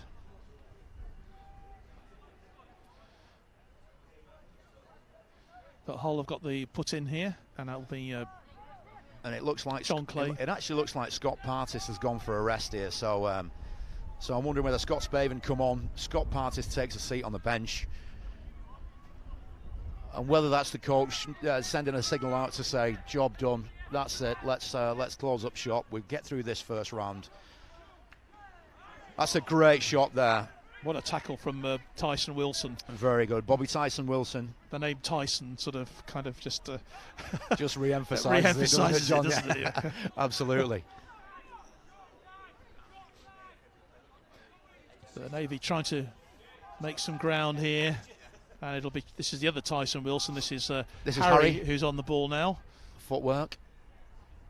And the Navy can make the challenge. That's a very good tackle. Made some good ground there, the Navy. You can see there's 5 of the West Hull players. Here we go, and this is about turning the tables a little bit here. There's 5 of the West Hull players, all forwards, all walking back, hands on hips, and this is what I was saying a couple of minutes ago, John. There is a great opportunity. It's recognising that opportunity. That's the thing. You know, if you can just see that, just playing with a little bit of patience, keeping your arms down when you're tied in the tackle, and chopping them off at the legs here, there's an opportunity for the Navy to grind their way back into this game. Just needs a little bit of patience. And of course, time is not on their side either. We're approaching the hour mark here, 55, 57 minutes gone. But here come the Navy again. That pass just goes behind Luke Cooper from John Clay. Really need to get Luke Cooper in some space, you know. You just need to build a little bit of a platform and then be able to come off it, you know, like a +1 or +2 play. But it looks like they're trying to do that early with a back pick. Ball across the outside, inside play from there. Big Steve Riley. We need a quick play of the ball here. It's not bad, but it's a poor pass. Takes it on his knees. Lennox Green. Looking to milk a penalty, but the referee's not having any. No, Mr. Race is fifth and last. Is not. This is where we need to adopt a little bit of patience. We need to see this from the Navy now. John Clay. So he's going to have to kick. Boots a ball. And that's a very good kick, but he's knocked it forward. He's just gone forwards. Yeah, and he had to, because obviously the ball was into touch. He's just going to secure that touching goal. That'll be a handover. That'll be a handover to Westall. 10 metres out, 20 metres in. I think you can see as well, Wayne, that you know, West Hull have just taken their foot off the gas a little bit, haven't they? They can afford to now. Yeah, they have. They don't need to exert themselves too much more here. Yeah, it's clear to see that, and this is where opportunity arises. But for the Navy, it's all about patience. As a squall coming up around Burnaby Road once again, we may be in for some more rain very shortly, and the rain sort of lashing in from all angles here. But so far, it's job done for West Hull. They're leading by 34 points to 12 in this Challenge Cup first round game. Do you know, John, as well, I really like the look of this Ryan Steen, the West Hull 13. I think he's the captain as well, Ryan Steen at West Hull, and there he is. He's got his hands on the ball again. He's strong, he's dynamic, he's a real warhorse of a player. He fights to get to his feet. They're the kind of players you need down the middle of the paddock. That's exactly what you're looking for from your captain. But that's not a great kick. Lloyd Williamson.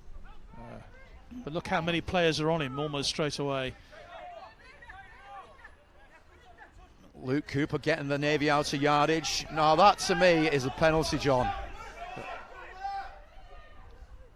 I actually thought that'd been outlawed out of the game. Jack Basher. I actually can't tell. That looks like Mark Robinson, you know, rather than... it is Mark Robinson. It is Mark Robinson, yeah. Oh, yeah, it's a 15, not a 13. Yeah, he's had to come in at short notice. That is a nice little kick from John Clay as well. Finds touch. 20 metres out.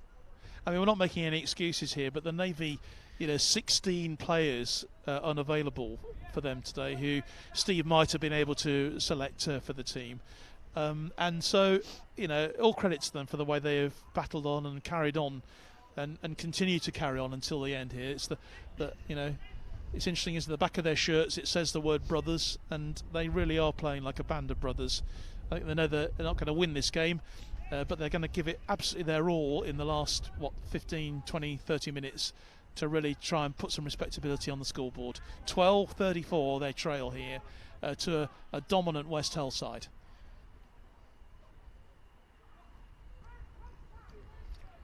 Looks like Lee Cater as well. Back in. Oh, there we go again. Just a silly error. Overplaying, just not thinking straight. Lifting the legs of the big fella, Lee Cater. And that's a penalty to West Hull. So there we go. There's where opportunity arises and then falls. And Steve Riley will not be happy with that, I don't think. But West Hull bring it forward again. Interesting to see that Scott Paving just taps the ball and plays it straight away. There's no kick involved there. That's a knock-on. There we go. There's another one. You've got to clear that ruck area.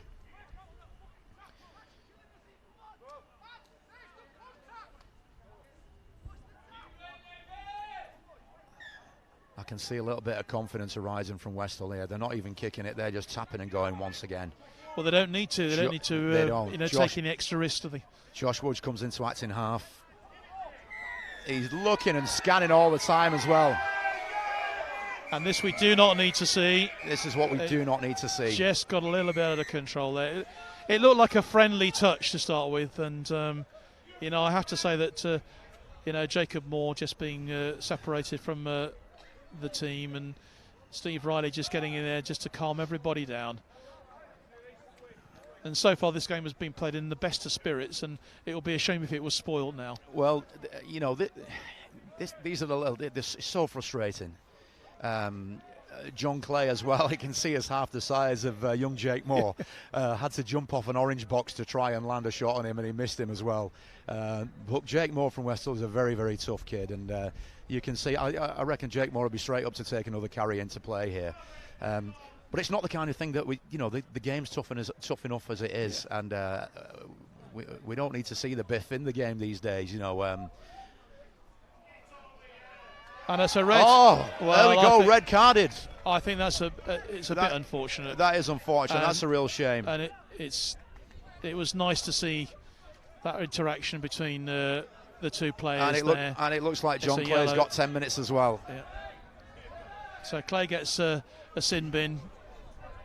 I feel a bit for Jake Moore there, actually. There was a few afters that maybe the referee didn't see from John Clay, and I feel John Clay's been really, really very lucky there, just getting a yellow card. I can see Ryan Steen having a word with the referee as well. He's not happy with that. It'll be interesting to see, John. Do you know what I'd be really interested to hear is the like a team like Westall playing a national conference, national premiership. Their view on the Forces officials, their view on the Forces referee and linesman. Do our guys differ from what they receive and week in, week out? In the best amateur competition in the land. Interesting point. Maybe something for a bit of a discussion at a later date. But, absolutely. I think their interpretation of that was clearly very different from the whole interpretation of it. Here we go. Mark Robinson finds centre field. It looks like the Navy are just looking at this right-hand side here. It looks like Westall have mapped out yet again on numbers for numbers. Will this extra man make a difference, I wonder, as Lennox Green again picks it up? Danny Johnson back into play, back into traffic. This is going to be a slow play of the ball. But they do have this man advantage, so let's see what they can do here. The Navy like that right-hand side, don't they, John? There we go. Surely it's going to be the third try for the Navy. And they are over. 4 points. And that was... looks like the linesman's kept his flag up as well. The touch judge hasn't gone into touching goal there. So the try... No try. No try. So for the second time, the Navy had denied a try here. And that looks like final pass went forward there from the Navy, which is a real shame. But here they need to operate. This is grinding your way back in the game as well, John. This is where they need to operate with patience, because this is another opportunity for me. Exerting pressure defensively from the Navy. 34 points to 12. Westall down to 12 men. It's a single carry. 3 men in the tackle once again. Working their way off that line. I think it was Gavin Duffy who was denied a try in the first half as well, so you're feeling a bit sick at the moment for the Navy. Yeah, and you can see Josh. That was not. I don't know if you caught that. Yeah. That was Josh Nicklin then with an elbow straight to the throat of Danny Johnson. Left elbow raised at the last minute and caught Johnson straight across the throat. He's obviously felt that. Johnson felt that. You could see that. Linesman this side missed it. The official in the middle was unsighted. He couldn't get to that. And frankly, West Hull don't need to have this indiscipline. Really, they don't. They're in a position where they don't need to resort to that. But, yeah, I don't know whether it was actually intentional. It was just he raised it at the last minute, but he caught him clean. I'm sure the sending off of Josh Wood, of Jacob Moore, has roused some interesting discussion up at West Hull Sporting Club this afternoon. Absolutely, if you're watching up there on the big screen. But your team obviously doing extremely well, 34-12 ahead in this match at the moment on the live on the British Forces Network here. And hope that you are enjoying the coverage here this afternoon from Burnaby Road. But a chance now for footwork on from Josh there on the right hand side. Yeah, Josh Copeland again. Josh Copeland. He's had a good game this afternoon, and again, I think that he'll feel that I think it was actually him who went over for the try, which was disallowed. And he's from Heddon, he's from East Hull, so he's got a pedigree in East Yorkshire as well. But Jack Basher breaks footwork at the line, what gets a great his name nose he's through. got. Fantastic name. Danny Johnson. Danny Johnson again. And has a one-on-one with Ryan Wilson. Against players that he's grown up playing with. Ryan Wilson still down. Basher with a kick. A bit unconventional. Didn't there really from go the where Navy. he wanted it to go, did it? Well, that's a good shot. Quite like the look of Danny Heaton, the Royal Marine Navy hooker. And it looks like the Navy are starting to operate with a bit of confidence defensively. But you know what I love as well? There's you know, the whole back three, the 1, 2 and 5. They're just always eager to carry that ball into the middle to take the pressure off the forwards. Scott Partis is back on. Josh Woods at half still. And that's Ryan Steen there. So Partis and Kerman link up again together. Yeah, I wouldn't have thought Partis would want to miss the last few minutes of this game. Absolutely not. There's danger down this left-hand side. That's a lovely... a forward pass. It went forward, so it won't count. But some great movement in the West Hull side when they do get the ball. They play like a professional side, Dwayne, don't they? You know, they really do. Yeah, they do. They move. They've got great shape. They move the ball really well. From a Navy side, I'd be a little bit worried about. You know, you've got one more player than them. In fact, no, there's 12 on the field from both sides actually, because we've got one yellow card in the bin from the Navy. But I'd just be really worried about getting caught out with numbers on the short side. John Clay is obviously in the sin bin at the moment, but here come the Navy. Can they produce something? Can they at least get a third try, which I think their performance deserves here this afternoon. They deserve a third try for what they've... It really does. It really does. Luke Cooper returning the football, but there's 3 in the tackle there. Strong defence from West Hull. Their line set. And it's about getting to, around the play of the ball for the Navy, there's great opportunities here. If you look either side, you've got Ryan Wilson and Lee Cater.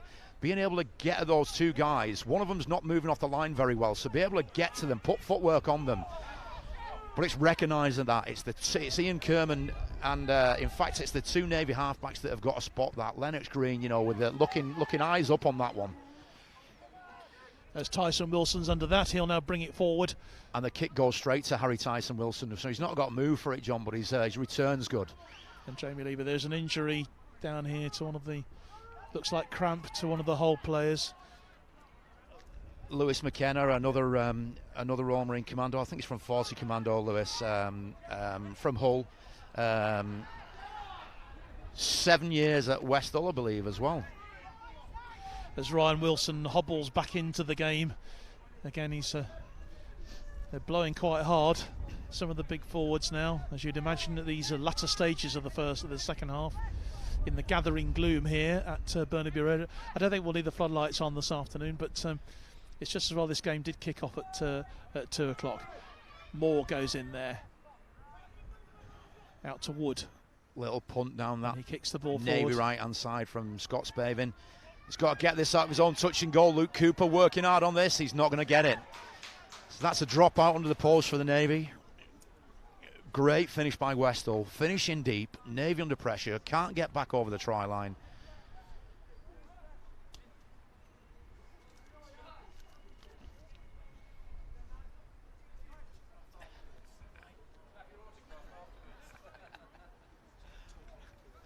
So here we go. A little bit of a stoppage in play here. West Hull defending the sidelines. Josh Woods in the middle, 10 metres away from the Navy kicker. That's not a great kick, but it's gone on. But it turned into a really decent kick. Partis gets his hands on the ball. Here's Harry Tyson, Wilson and Partis linking.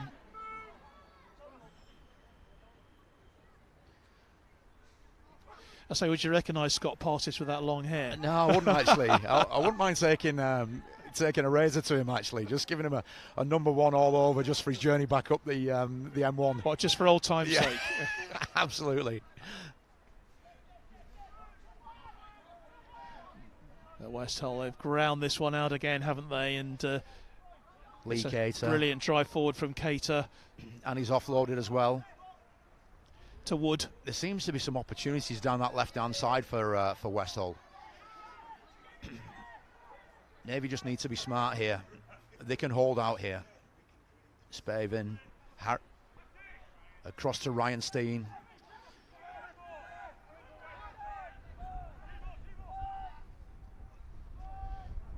Tyson Wilson acting half-back, and that is a long speculator of a pass. Really well picked up by the Navy. And given the wind, it could have gone just about anywhere. It could. Picked up by the old stager, Steve Riley.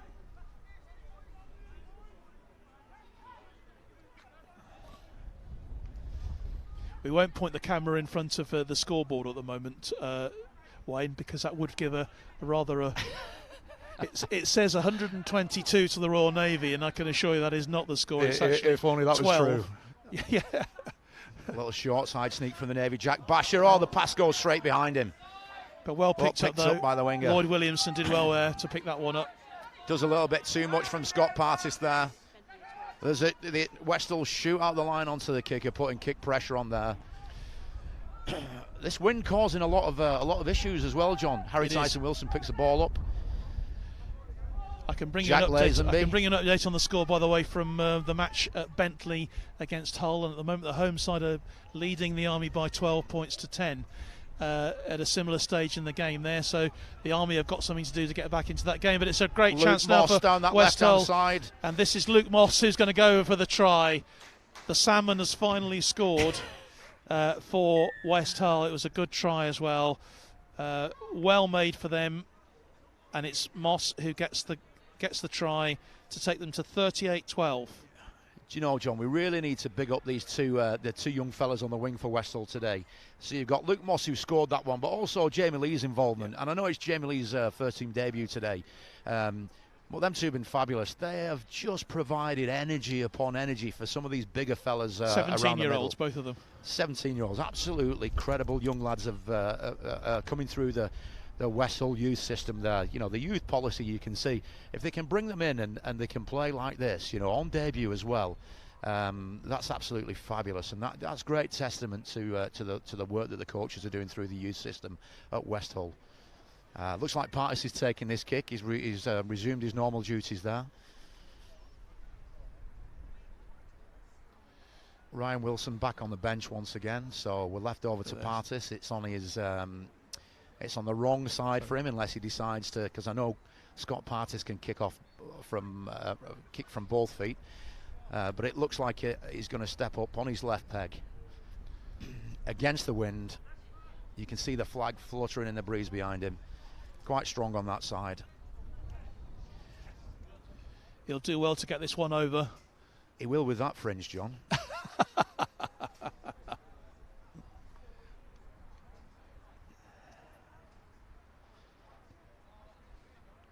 And he's missed it. So the score remains at 38 points to 12, but a 7th try for West Hull here this afternoon. 7 tries to 2, but it's been an entertaining game. It really has, and I think we've seen encouraging signs from both teams. If you're a West Hull supporter, you'll be absolutely delighted they're going to be safely progressing through to the second round of the Coral Challenge Cup. But if you're a fan of Royal Navy Rugby League, then there's a lot of positive signs for Steve Lockton to take, because he's missing so many of his key players, and he's given some of the younger lads a chance to make a name for themselves. I think that's highly credible, what Coach Lockton's done there as well. And there could be a real push at this time of the season to be going to commanding officers worldwide, to get guys to fly back off ships or from units and whatnot, from Royal Marine units, but to back some of the youth he's got on the side and to give them such a powerful experience against a team like West Hull today. And it's also, it's what he takes out of it as a coach, and it's what the team takes out of it, the reflections they make. That's a great shot from Steve Riley on Scott Pavin. Well, Steve Riley sums up the way the Navy have played today. They've never, ever given up. They've never stopped trying. And he sums up their performance today for me. From a very inexperienced side, I think there's so much to learn from the Navy, Looks like a bit of ill discipline from West Hull as well. Oh, there we are. Same again. And I'm not sure whether this is Jack Lazenby again. Just had, if it is, he's had too much to say for himself today, and the official's he's not accepting it. That kick's not gone. Not a good penalty from Lennox Green. It's about the worst thing he's done in the game so far. Absolutely, he's played really well today. Again, he's a product of the West Hull development programme. Really unfortunate there. The Navy knock on in the tackle. But you can see how much this means to the West Hull players as well, to have come here today. They know they've been in the game. Absolutely, super energy from them as well, and you can see they celebrate those little errors. They're the little 1%ers that they celebrate. And you can see the whole. I guess it's the culture of the team, really. One goes up, they all go up. And here's the Navy being smart here, because West Hull didn't have any shape whatsoever. We're really concertinaed in, and the Navy were spread out. That's a great tackle there, Jack Basher. What a great name! Fantastic name. As soon as I saw his name on the team sheet today, it just brings a smile to the face, because he sums up Navy rugby in many ways. Do you know as well? Here come West Hull again, and that's a lovely move. And going out onto the far side, it's going to be Jamie Lee. West Hull still play in on possession. from this point. Partis again. With his hands on the ball. That's Steen, Ryan Steen again. Ryan Steen just steadies the ship every time. What a captain! He just does the basics, but he does them so well. Offloading the tackle, Josh Woods. Close to the line. The Navy really need to be on their metal on the line here. Back foot on the line, stepping off. There we go. Scott Spavin. Is he held up on this one? Body's underneath him. Well done, Navy. Yeah, they held it up well. They're the great moments that'll pay you back later on in the season. Pressure on Partis, but it's too much. John Clay missed him. And John Clay needs to be careful here. He's already on one yellow card. He's back on the field. He comes flying out the line. This is a really strong finish from West Hull. Ryan Steen again. Little right hand offload. Just needs to tie the ball up in the tackle there. 3 men in. Very combative once again, as they wrestle him to the ground. Partis. Same again. Takes another hit, doesn't he? But he gets up. Lloyd Williamson, can he clear his own lines? No, he can't. Just runs touch and goal. Just a little bit worried about John Clay there. Same again. Comes running out on Scott Partis. Comes out early. And it's just that excitement, that over-excitement, overplay you don't need. And all that will happen there is it'll turn it into an advantage to West Hull, or something in their favour. That's a great kick. Harry Tyson Wilson, not quite sure where he is in the minute. He's walking back in field. And we've got the young Salmon takes the ball back up again. There he is, Luke Moss. Yeah. I say with Clay, you can't put it down to an experience. He's 30 years old. He's been around for a while. He has, yeah. It's just the emotion of the game, John. You can't. It's one of the things you've got to do. You've got to understand that emotion. You've got to be able to just manage it. Well, I think it's quite remarkable. Someone who, if you're not sort of a regular follower of rugby league, and here we go, another try for West Hull. And it's beautifully Jamie Lee on that left-hand side. Jamie Lee goes in for the try, and that puts them over the 40 mark. 42 points to 12 now. And that all comes from a great exit off that set for West Hull. They finished deep. They forced Lloyd Williamson, the Navy winger, back to his own touching goal. They get the drop out. They work their way back upfield, work across there. You see Harry Steen in that play. Ryan Steen in that play once again. Ryan Steen missed the perpetual motion. Does the right things, takes the ball to the line, draws some people in, drags them with him, and he's got what he can do on his right hand with that right hand offload. He's got the same on his left hand side as well. He's got an array of skill. Just tips it out to that left hand side. And it just finishes with young Jamie Lee scoring once again. Partis is going to have another go from this side. to try and take it up to 44 points. But this has been a very, very comprehensive victory for West Hull this afternoon. And of course, it all started so well for the Royal Navy, didn't it? They took the lead early doors, and they very nearly got a second try, which would have really put the pressure on the visitors. But West Hull have stamped their authority throughout the game as it has progressed, and deservedly, obviously, with the way they've performed here, are going to go back up to the 6-hour journey back up to East Yorkshire with a very comfortable victory to their name. Partis now checks and goes for the conversion, and once again it's veered off to the right, and he's furious about missing it as well. Gets caught in the wind, just drifts across the front of both uprights, and you can see there he spends 5 minutes adjusting his hair on the way back, Scott Partis. And very little time left in this game. We must be now into the whatever time is being added on for stoppages by the referee. Closing time here. Do you know what I like as well?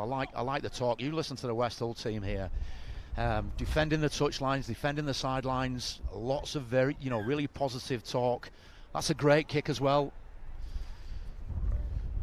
Taken well by young Luke Moss again. Let's see Worthylink. Scott Spavin. Just unfortunate once again. I'm hoping this is one of the key reflections from this game, is the amount of errors that the Navy have had. And when I say errors, I mean disciplinary errors, John. It's not been a lack of skill or competency that wise. But I think that Coach Lockton can take great store in what he's seen today from the Navy side. A very inexperienced side, lots of new players, lots of guys that have been brought through the academy system, the reserve grade system, put into the first team for the Challenge Cup debut, and this is a great experience for them. And there are several players in the Navy side who have actually been, who have come into the Royal Navy to play rugby league, and that, of course, from a recruitment point of view for the senior service, is terrific. Oh, it's fabulous. I mean, I can go back to when I was coaching, and we pulled in some super talent from Super League and from the championship. That became the mainstay and the backbone of our side for a decade. The likes of Lewis Taylor, Richie Metcalf, those kind of just absolutely stock players that stuck with us for years. The Navy have the scrum, and they'll be desperate to see if they can get another try before the end of this game. They've shipped 8 tries across their own line this afternoon, but still not giving up, still Nathan giving Lee. it every. Great work there from young Nathan. And that is the final action of this game, and it ends in a victory for the visitors here, West Hull, by 42 points to 12. It was a well-deserved win for the visitors here, who are stronger in every department, as we feared and expected. But nevertheless, all credit to Steve Lockton and his Royal Navy side. Steve now going round, because he's got so many connections with Hull himself, Wayne. He has, yeah, absolutely, yeah. Being a Hull boy, born and bred, played all his amateur and all his youth rugby up there. But great job. All credit to West Hull. Fantastic stint today.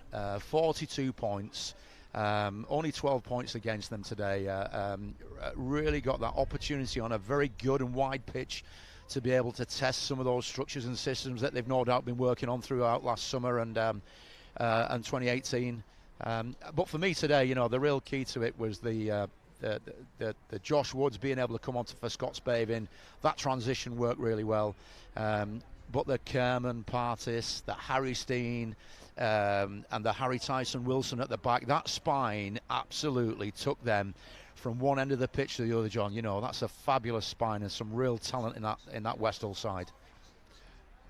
And from the Navy's point of view, I mean, Steve Lockton, what will he take from this? Obviously, he'll be disappointed. The players will be gutted, as they know so many of the West Hull players, but they'll be disappointed that they maybe didn't make more of a fight of it in terms of the points. But they'll take a lot from this, going into the rest of the season, or to the new season when it happens. They absolutely will take a lot from this, and it backs off the 2018. Great finish to the 2018 season with a 3-0 series whitewash of Australia. Great success for the Navy. And today, it's the experience that these young fellas and some of these fringe players have had today, playing alongside the likes of Nathan Lee. Lennox Green was fabulous today as well. Absolutely tremendous. And I think very shortly we're going to be able to talk to a couple of the players. Kath Brazier is down there on the pitch for us, and she's certainly got Scott Partis with her, and also I think she's going to be with a couple of the other players as well. It's Nathan down there as well from the Royal Navy, and I think we're ready to go down to her now. Kath, over to you.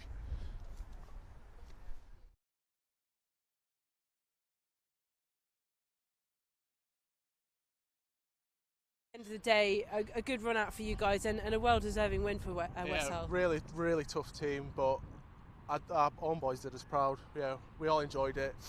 We haven't played in months, so it's really good to get back out on the field and actually go up against a team that can actually prove us, and they did. You proved that you could come out firing both the first half and the second half. You seem to have the advantage. So you've got the legs there, but perhaps they were slightly more disciplined in the end.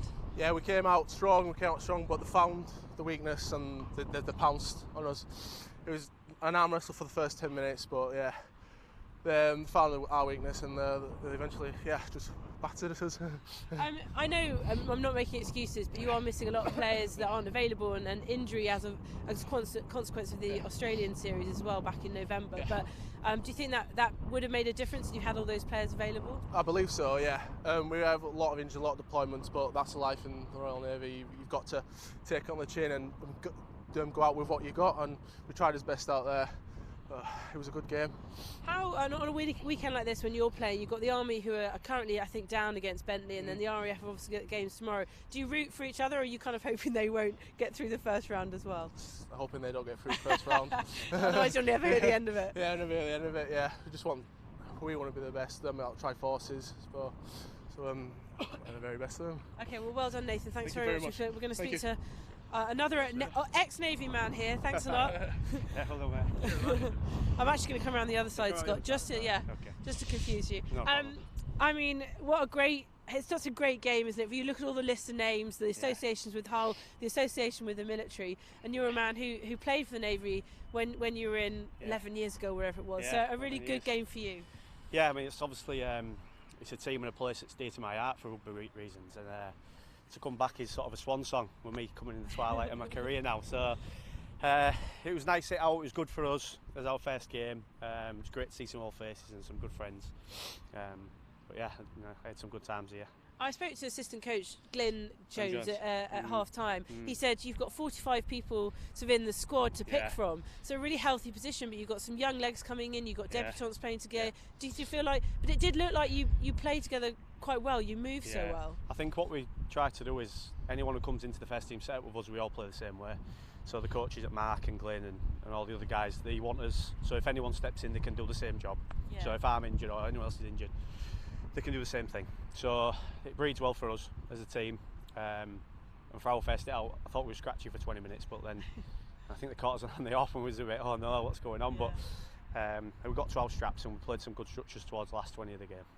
I think they're guilty of making a lot of disciplinary errors, a lot of tactical errors. I think we did possibly. that as well. I think obviously you've got a red card as well, but I think generally you took advantage of those. You capitalised on their errors, and that's what won you the game in the end. Yeah, I mean, we knew, like I say, the coach is a good friend of mine. I knew they had a few lads out, some key players for them, as we did, and it's early for both teams. But we knew that if we played up the middle enough against them, fast and catch them on the ruck, that we would have some joy, and that's what proved fruitful for us in the end.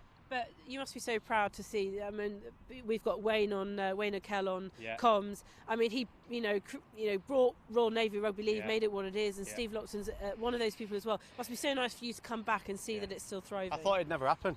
I thought I'd never come back in, and it got drawn out, and it was really surreal because me and my friend was talking about it the day before. He said, imagine I say this is my last year playing rugby, but he drew the Navy in the cup, and I thought that would be amazing, and it come out fantastic.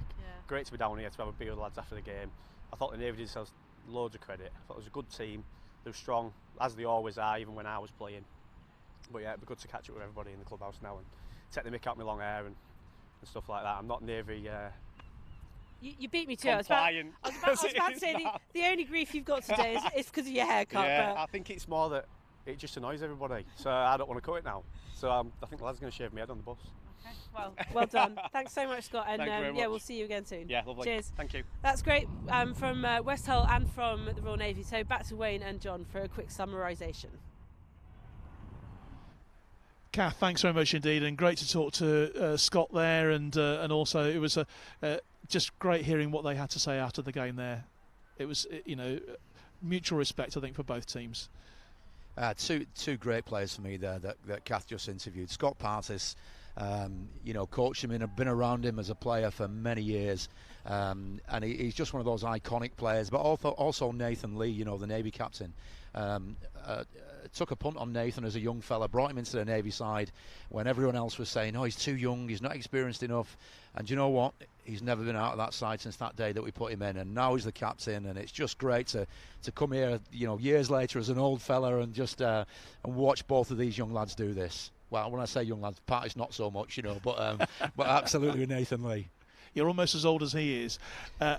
And Wayne, it's just been an absolute joy to have you with us here today on the commentary position here at Burnaby Road. Hope it's brought back a few happy memories for you of matches that you've been involved with here with the Royal Navy and of course with the UK Armed Forces over the years. Disappointing result in the end, just to sort of sum things up really, with the Royal Navy beaten by the West Hull side this afternoon, and you can probably just see us in vision right now. And we've thoroughly enjoyed ourselves this afternoon, Wayne, haven't we? Oh, we've had a fantastic afternoon, and I wouldn't say the scoreboard might be disappointing for the Navy, but I wouldn't say it's that disappointing. When you look at this as an experience. And I'm sure Coach Loxton will take loads of that out of the game.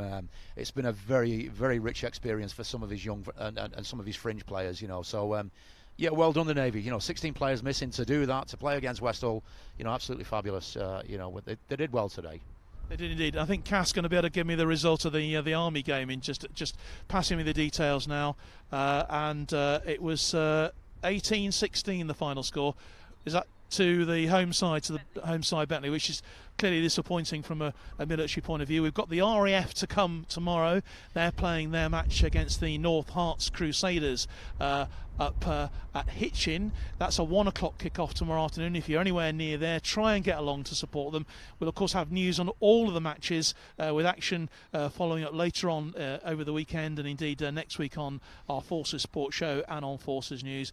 But from all of us here, the whole team who've been with you here this afternoon behind the scenes, and indeed Kath Brazier, who's been our match reporter today, and from Wayne O'Kell, whose birthday it is today. Wayne, thanks, John. Many happy returns of the day. 37 years old yet again.